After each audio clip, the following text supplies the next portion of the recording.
عيدنا خوب جوش وخروش تیاری ہے.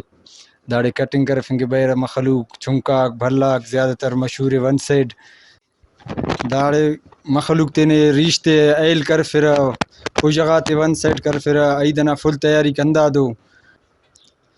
سرداڑے الحمدللہ عیدنا سیزن شروع ہی دا سا کاروبار بھی مننگ اٹھی اور خاص تر مخلوق نا انتے چونکا چونکا چنات ہے تیرا اسپیشل خاص تر وین پھگا ون سائڈ سیلنگ اٹھی ہے اور 3 سٹپ بھی مننگ اٹھی ہے آف برگر بھی مرے زیادہ تر ون سائڈ نہ چونکا چونکا چناتا بتیرا تا ون سائڈ کر پھرتا میرو بقایا ریشنا بھی سٹائل رہے ڈیزائنر ہے.